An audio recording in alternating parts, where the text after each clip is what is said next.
Director of the Museum of Old Newbury.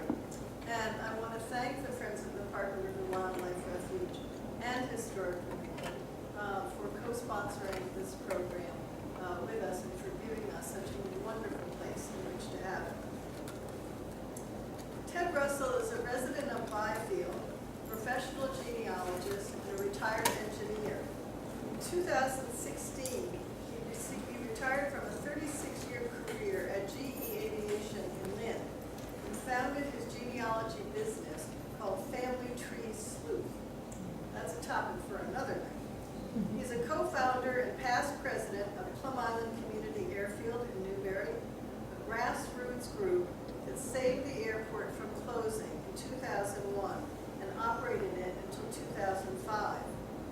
In 2002, he led a team of local volunteers that founded the Burgess Aviation Museum at the Plum Island Airport. And I know some of you had an opportunity to tour that with Ted earlier this evening.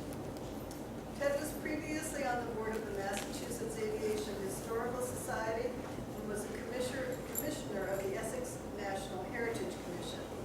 He is active in the Coastal Trails Coalition and is on the town of Newbury's Border to Boston Trails Committee. He holds degrees from Harvard University and the University of Illinois. Please join me in welcoming Ted Russell.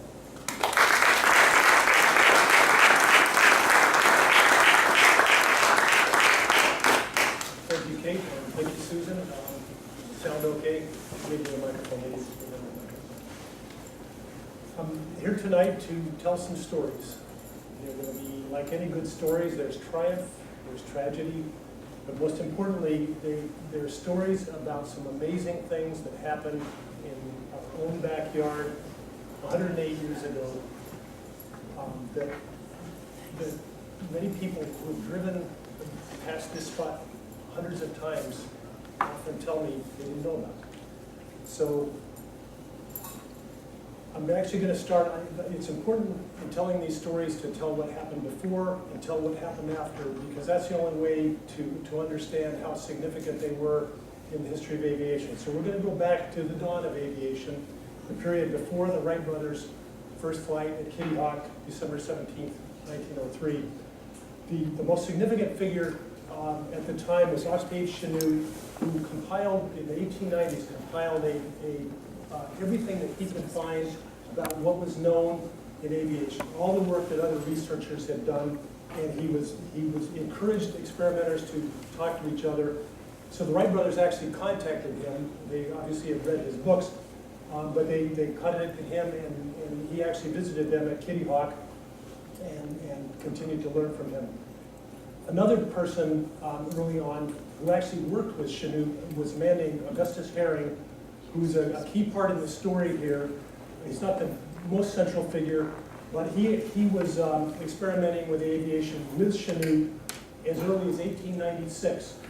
This is Herring piloting it's like a hang glider. It's a hang glider. It was called a glider at the time, a manned glider, on the Indiana dunes on the northern southern shore of Lake Michigan. So Sterling Burgess and Curtis went up and down the coast looking for a suitable place. They actually went, three places they checked out, interestingly, are Plum Island, Saugus, and Squanah. And all three of those places within the next 10 years would be the centers of aviation on the North Shore. But they settled on Plum Island because it has a wide open space and a soft place to land. And also because it's easily accessible by boat from Marblehead. Burgess had a boat, and that's what he did to bring things up to Plum Island. So also, I want to point out, this is a map showing this is where we are right here. There's the current airfield, the grass strip and the paved strip. There, at the time, was the Plum Island Hotel. It's where Angie's service station, until recently, was. You take a right at the service station and go into the refuge, and by the parking lot number 2, there's a historic marker to very close to the site of Burgess's aerodrome. And we think he chose this spot because the river, the Plum Island River, comes very close to the road there, so it's a logical place for him to come up, out of Marblehead, through the Annisquam Canal, up behind Sandy Point, up the Plum Island River, all the way to here, where it's close to the road. So it's easily accessible by land and water. And I've marked out here on this map boundary of the flight test zone. That's just based on where the newspaper accounts say the flight test actually took place. I also want to put out there, so people coming from the, to help him, most of them stayed at the Plum Island Hotel. Burgess and his wife actually stayed in the hangar that they built, but I know they also stayed in the Wolf Tavern, because a few years ago at an auction in Byfield, I found a guest register from the Wolf Tavern, and it's on that table there. Take a look at it afterwards. It's got Burgess's signature and his wife, Greeley Curtis, Norman Prince. They all stayed there in April of 1910, so that's the coolest thing ever when I found that. So anyway, I digress again. So here's an article from March 21st. This actually is pictures from the Lynn item of the flights on Chabaco Lake, but the Daily News is starting to report on the progress on the flying machine at Plum Island. And here's the aviation station, and it's interesting that this is early enough in aviation history that they hadn't yet settled on names for things like airplanes and hangars and airports. This is an aviation station. Somewhere else it might be called an aerodrome. Airplanes were aeroplanes, or sometimes they still call them flying machines. Hangars, so anyway, this is Burgess's wife at the flying field, aviation station.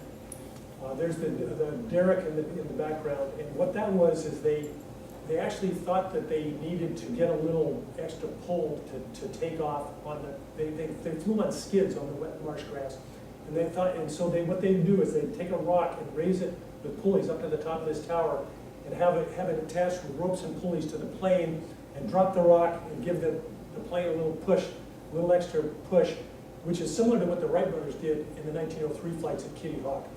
It turns out that their motors were powerful enough and the skids were slippery enough on the wet marsh grass that they'd never even used the derrick even though they built it. They could take off just fine.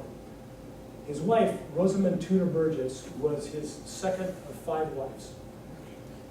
They had a child named, who actually at birth was named Starling, named after her father, interestingly enough.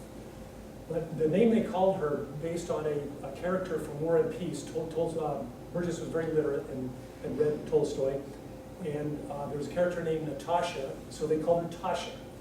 After the divorce, Tasha took her mother's maiden name and went by the name Tasha Tudor. So I see, as usual, all the women in the room here are nodding their heads, and the men are saying, huh?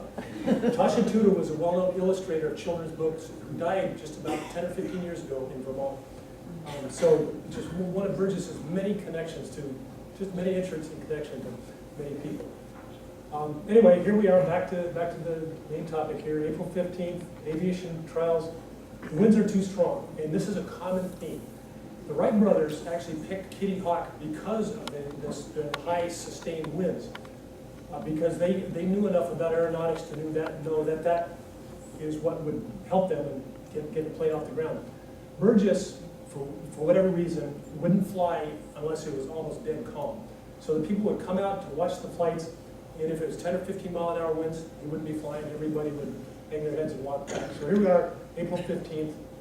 3 days later, at least, well, 2 days later, the previous day, the article in the Daily News, April 18th, said, Harry Burgess plane made 3 short flights at Plum Island Sunday. So this is the first flight at New England's first flying field, because you can't call it frozen lake a flying field.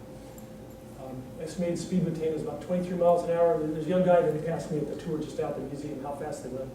And I took a guess, but there's the answer. At least from the reporter's point of view, who knows how fast they were really going. So here's a picture of the biplane with the marshes and the river in the background.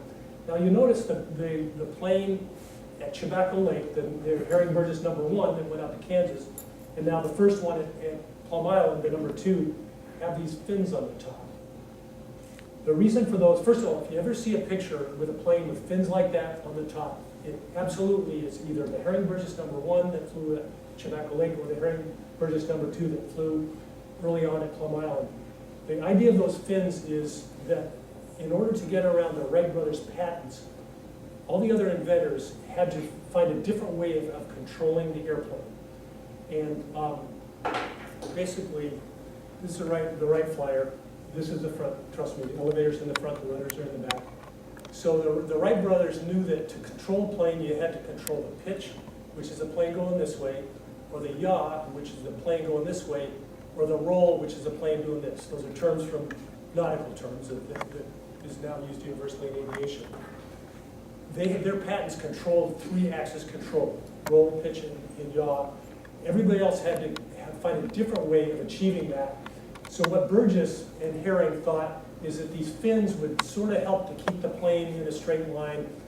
Well, it didn't really do much except add more area, add more weight, add more drag, and after the first few flights, they said, these fins aren't doing anything, and they took them off. But they're very photogenic. It's also photogenic, these pictures of the plane flying at a steep angle with that's the tree line of Newbury in the background there, by Tender Crop Farm area.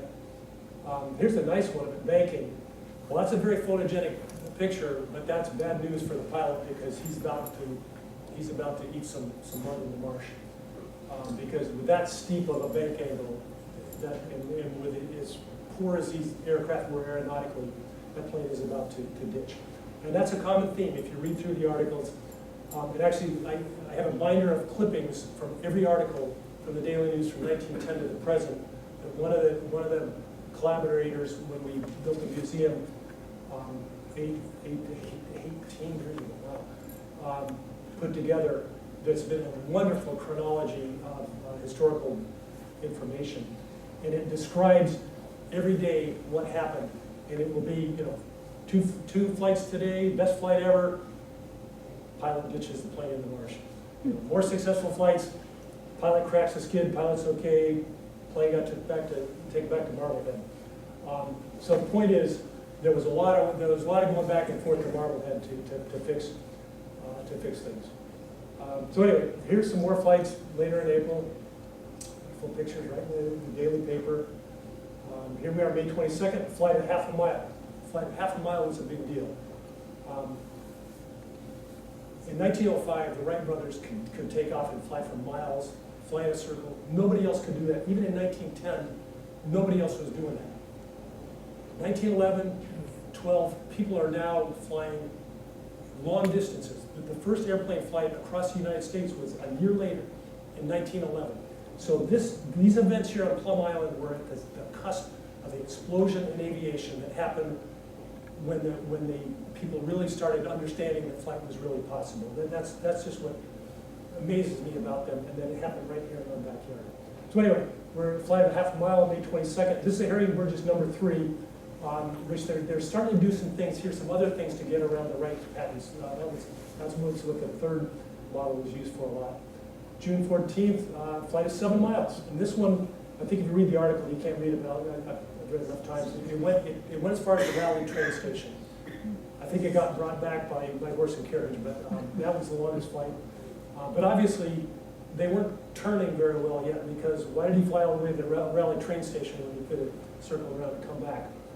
Well, a few days later, they did exactly that, covered a distance of 5 miles and came back to the starting point. And they described the flight.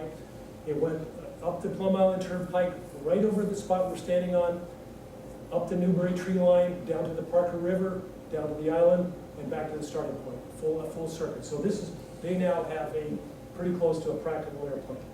Nothing like the 1905 Wright Flyer, but they're getting there. A few days later, Hilliard flew to Pine Island. Bill Hilliard was the most successful pilot, the most proficient one, who learned on the job here. July 4th, some more flying at the island. Hilliard gave a pretty exhibition there Sunday afternoon. Wind blowing briskly, so work was done mostly at low elevation. So they're getting a little braver. They're flying when there's a little bit of wind. This is one of the other pilots, Lieutenant Alexander Fitzner, actually flew with Glenn Curtiss in Hannahsport, New York. Glenn Curtiss being the other very significant American aviator of this period, who had horrible patent disputes with the Wrights over the years, and interestingly, later merged with them. There actually still is a Curtiss-Wright Corporation that makes aviation electronics.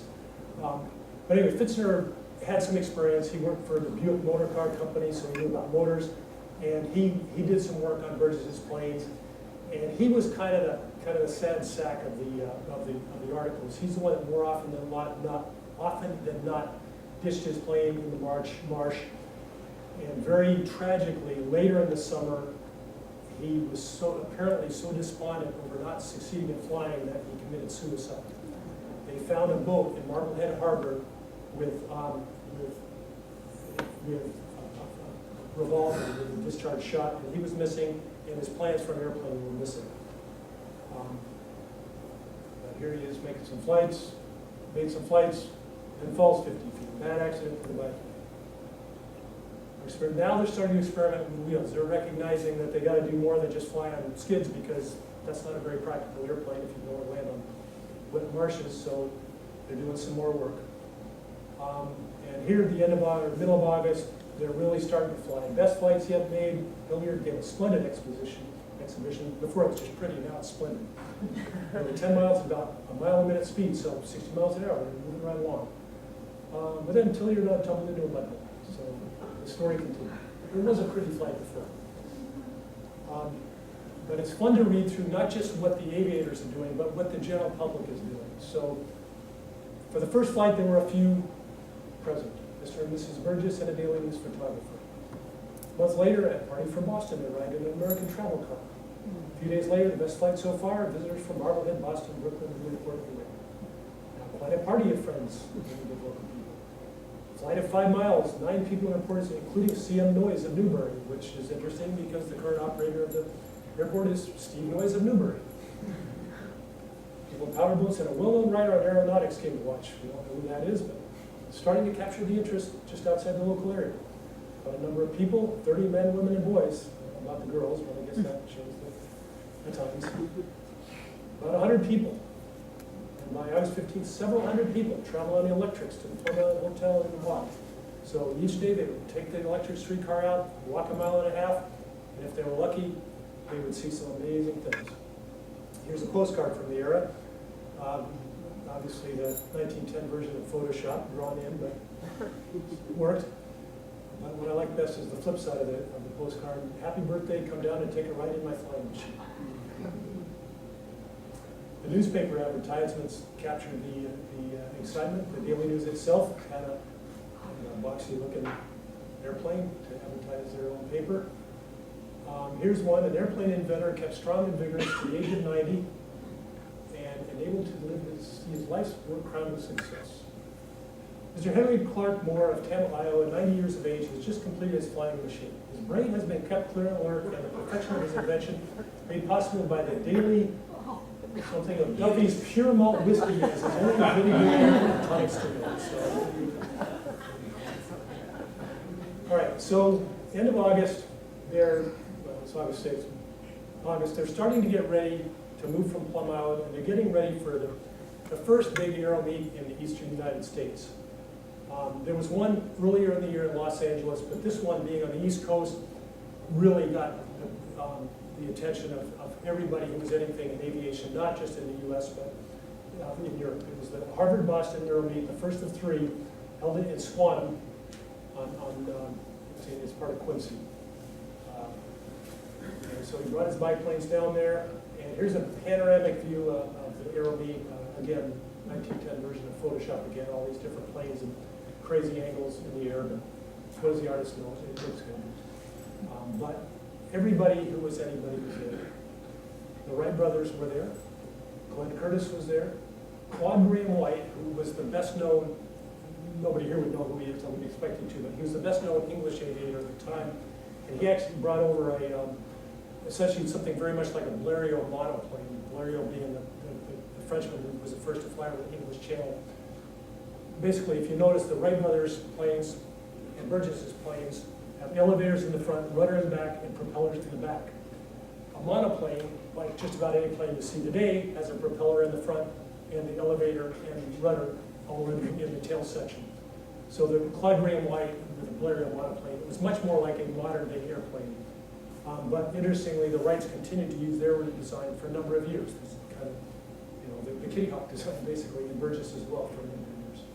Harriet Quimby was the first licensed woman aviator, and she was at the Harvard-Boston Aero Meet in 1910. In the 1911 Harvard-Boston Aero Meet, which where I had another auction, or yard sale or Todd Farm, wherever, I bought a 1911 pennant from the Harvard-Boston Aero Meet over there. At that Aero Meet, more tragedy, she actually and her passenger were flying over Boston Harbor in a demonstration. The plane flipped over, the two of them fell 1,000 feet to their death in Boston Harbor. Politicians were there, including the President of the United States. He was offered a ride to go up in a plane by a number of people, and thankfully for them and pretty much everybody in history, he declined. Honey Fitz was there, shaking hands and schmoozing. FDR was there. I just saw a picture today of him at the Harvard-Boston Aero Meet. He would have been running for his first seat in the New York State Senate at the time. The publisher of the Boston Globe was there, the Russian ambassador to the United States was there, and a poet, John Trowbridge, who I certainly had never heard of, but in 1867, he wrote what was a fairly well-known poem. It was actually a satirical poem making fun of flying machines called Darius Green and his flying machine. So he came to the Harvard-Boston Aero Meet and saw it's for real, and maybe he gave a little crow. So here's Starling Burgess at the Harvard-Boston Aero Meet in one of his aircraft, and they actually had there were prizes for everything. The big prize was a race around the Boston Harbor Light and back. There were categories for professionals and amateurs. So Mark Burgess actually entered as an amateur, even though he had an aircraft company, but he didn't do much flying himself. But he actually won second prize for endurance. I think he stayed up for 8 seconds or something like that. So that was good enough for a prize for the amateur. But his aircraft were tremendously admired. Glenn Curtiss admired his aircraft. The Wright brothers admired his aircraft. Claude Graham White admired his aircraft, and especially when I say his aircraft, they admired his workmanship. Aeronautically, his aircraft left a lot to be desired, but being a yacht builder and one of the top yacht builders, he knew how to build. So Claude Graham White actually signed a contract with Burgess for some of his aircraft, and it's believed to be the first export of aircraft from the United States. The Wright brothers, the largest single order for airships placed in this country, and the first placed in an American factory by a foreigner. At least the Newbury Port Deal just said that. Here's the Wright Beer B at the Harvard-Boston Aero Meet. Here's a model of the Kitty Hawk plane, and 7 years later, they're still using the same design, and it's still working. 3 years later, it's archaic, but it was working. The Wright brothers admired Burgess's workmanship enough that they signed a contract with him to build aircraft under license. It was the first licensed aircraft manufacturer in the United States, and he went on for the next couple of years to build Wright flyers in his Marblehead factory. This is one of them here. It's the Burgess J, the Wright Model C. He had his numbering system, and they had theirs. It lasted until, characteristic of the Wrights, there was a patent dispute and the deal ended. So we're now done at Plum Island, at least the original flying field out on the island. Burgess now is moving from Plum Island, and first place he went in the winter of 1911. He did some more testing at Candlewood Road. I don't think this picture is Ipswich. I realize because there's no place in Ipswich that looks like this. Not on Candlewood Road, but anyway, he went to Ipswich, and then he actually, believe it or not, tested for a time at Marblehead. There actually was enough open land in Marblehead at the time that we found some farmland or whatever. But the main place he ended up after that was Saugus. There was a significant airfield in Saugus in the period up to just the end of World War I. So over the next few years, he designed and built a number of aircraft of different design, including some really innovative designs. Being a yacht builder, it was natural for him to try to build a seaplane. The Wright brothers thought that a seaplane was impossible because they thought you couldn't get up enough speed to get the plane off the ground because of the pontoons dragging on the water. Burgess proved them wrong. Here's a seaplane taken off at Marblehead Harbor. And the key to it is, here are the pontoons. The plane is going away from us here. So this is the tail, the front is over here, so this is the front. And notice this step in the floats. the idea is there is you get going, and then you tip the nose in the air, and that step would kind of break the surface, and you would have less of the pontoon on the water, so you could get going even faster. Then you tip the nose down, get more speed, and then take off. So they figured out how to make a seaplane work. Burgess figured out how to make a seaplane work by using his knowledge of boats and hulls and hydrodynamics as opposed to aerodynamics. Here's another seaplane, and a very different looking plane. It's the first aircraft of flying wing design. And by that I mean, I've got to go back to that, right? It was the only one I brought with me. But any modern airplane has wings, and then it has a fuselage and a tail section where your main control surfaces are. The flying wing is just exactly like that. It's two wings in a V shape, no fuselage. The pilot sits here. This one has a gun there, has some pontoons, and it was the first aircraft of that design. And it's interesting because it's an inherently stable design. Just the way it designs, it's something about the aerodynamics of it. You can take your hands off the controls, and it just wants to stay in a straight line. And that aircraft was a winner of the 1915 Collier Trophy, which is a trophy that's been given from 1910 to the present for the most significant development in aviation in the previous year. And there have been 4 or 5 other Collier Trophies won by people with connections to the North Shore. Shameless plug here, including 2 GE Aviation where I used to work. So we actually had a Collier Trophy sitting in a trophy case on the website. Anyway, back to the program team. Here's a Burgess gun in the land configuration. He sold a number of these. Some of them he sold to the Canadian Armed Forces, which is basically the start of the Royal Canadian Air Force, was Burgess guns sold to their military. It was their first aircraft. He sold a number of other ones to the seaplane variety to wealthy people with names like Cabot and Lodge, who had camps up on the lakes in New Hampshire. Later, so there's a whole bunch of other designs that he has, and they're beyond the scope of my talk today. But just to finish up his the Burgess story, in World War I, he built a new factory even before the U.S. got into the war in a different location, Marblehead, Little Harbor, and there he was dedicated to building Curtiss planes for the war effort. And that factory in Marblehead led him to become the second largest aircraft manufacturer in the United States by the time the war ended. So tell me why he shouldn't be in every aviation history book. A week before the war ended, he had a fire in the factory, an accidental fire from some oily rags or something like that. A week later, the war ended, so his main market was gone, his factory was gone. He got back into aviation, got back into yacht building, and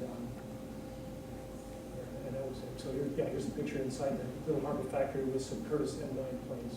Much more modern looking planes, just a few years later.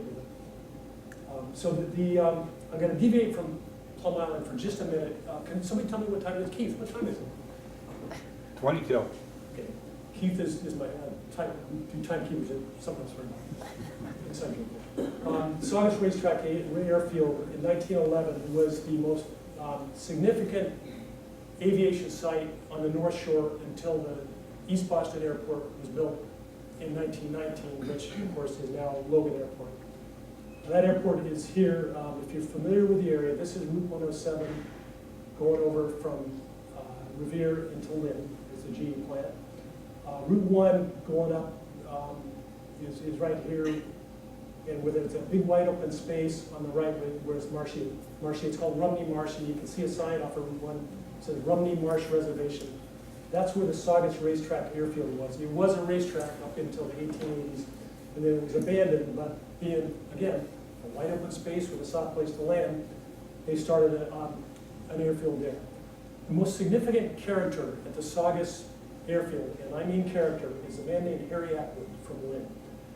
He went to learn to fly in 1911 with Burgess. Burgess actually became involved with the Saugus Airfield.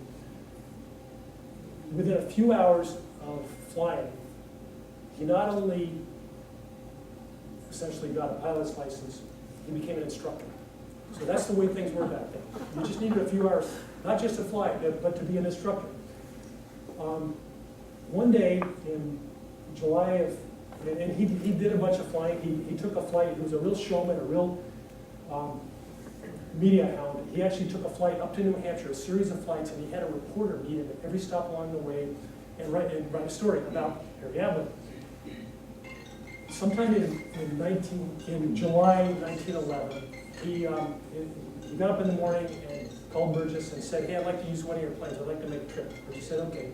He wanted to go down and see a rowing race down in New Haven, Yale University.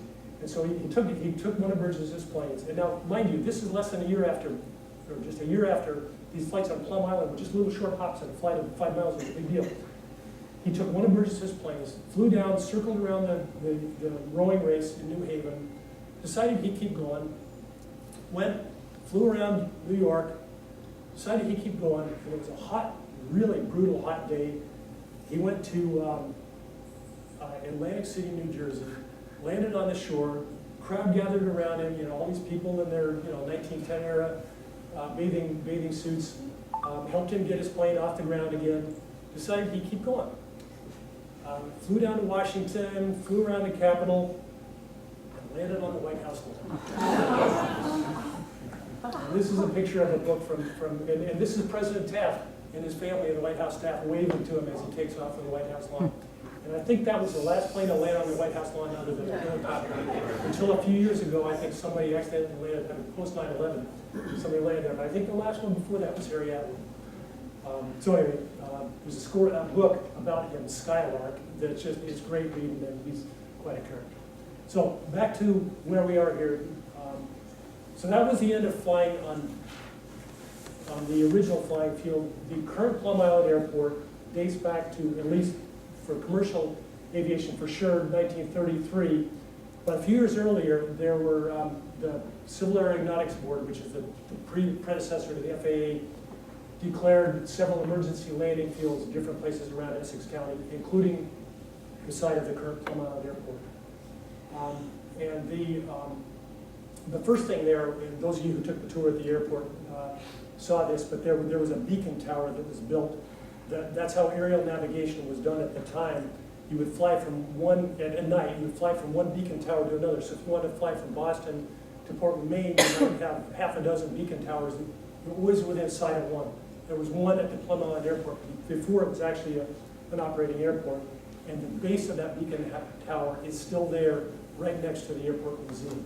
There's a telephone pole in the middle. So that's the oldest structure at the current airport. So here's the earliest known photograph of Plum Island, known to me anyway, from 1937. There was a hangar and a couple of tail dragger aircraft. Here's a winter scene. That's the current aircraft, the current airport, the current museum building, and the beacon tower. In 1938, there was a big nationwide airmail celebration. It was the 20th anniversary of the U.S. Airmail, so that was 100 years ago this year. Was the start of the U.S. Airmail. 20 years later, it was a big enough deal, they had a celebration, and they brought a horse and carriage, loaded up the mail at the Newbury Post Office, brought it out to the airport, and shipped it off probably down to Boston. Also in that same era, there was and this is the current museum building. The configuration has changed over the years. It doesn't have a second floor anymore. It's been added to on this side. But the current museum room is where the Cockpit Cafe was operating.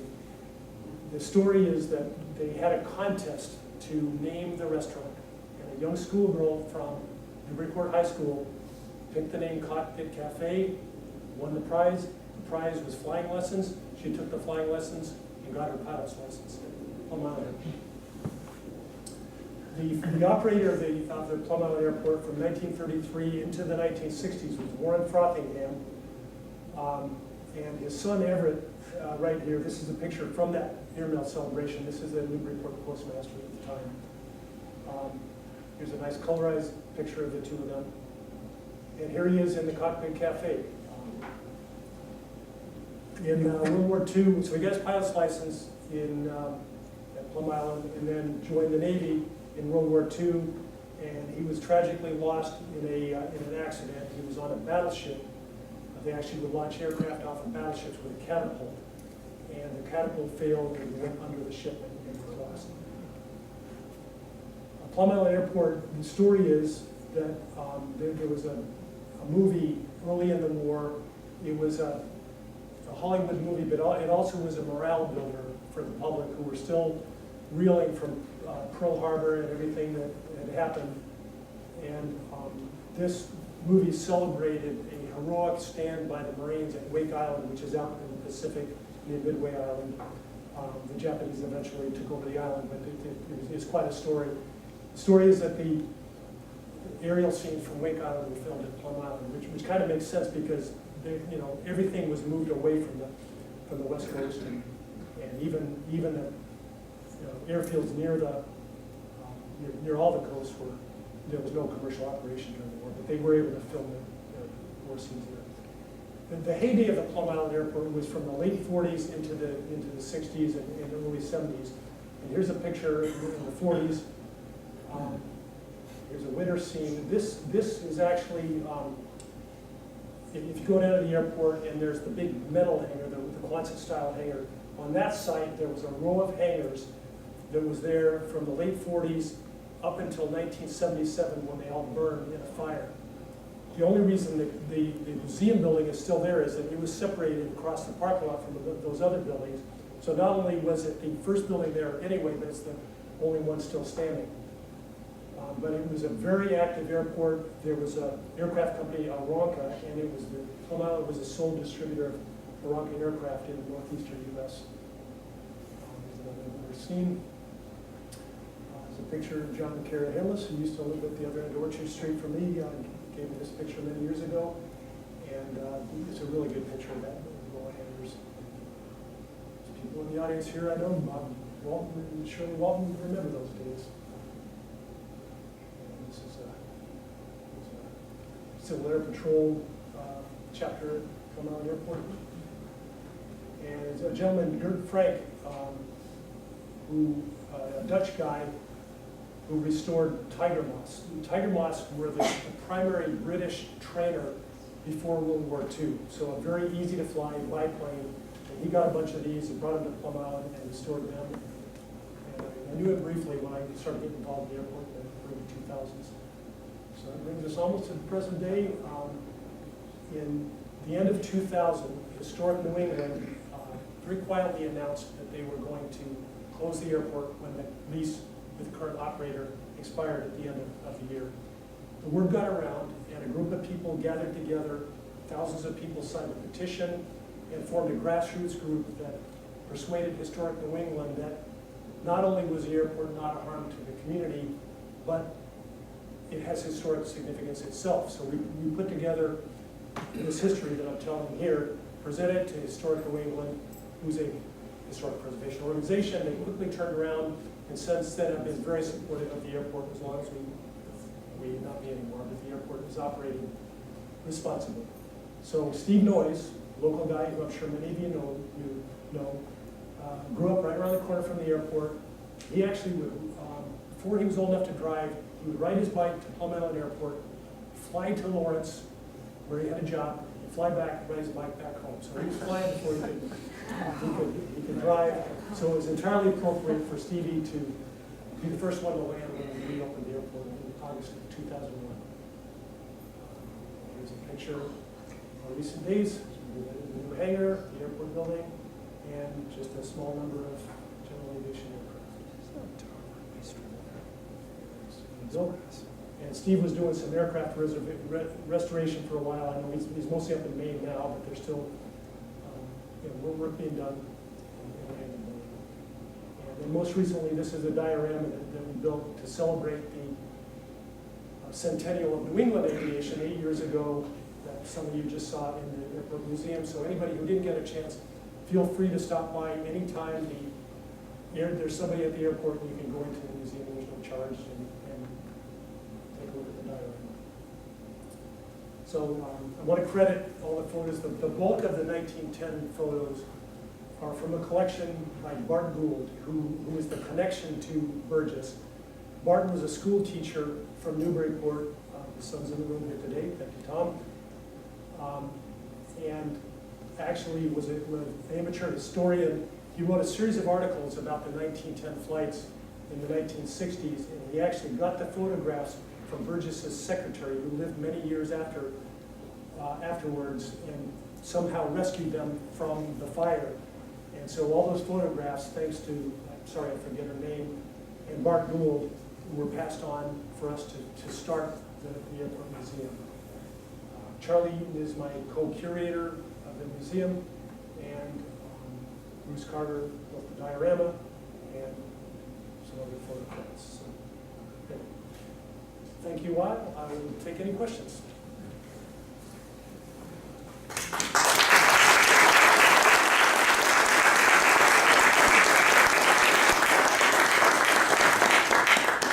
Yes, sir. Does the museum have any regular hours?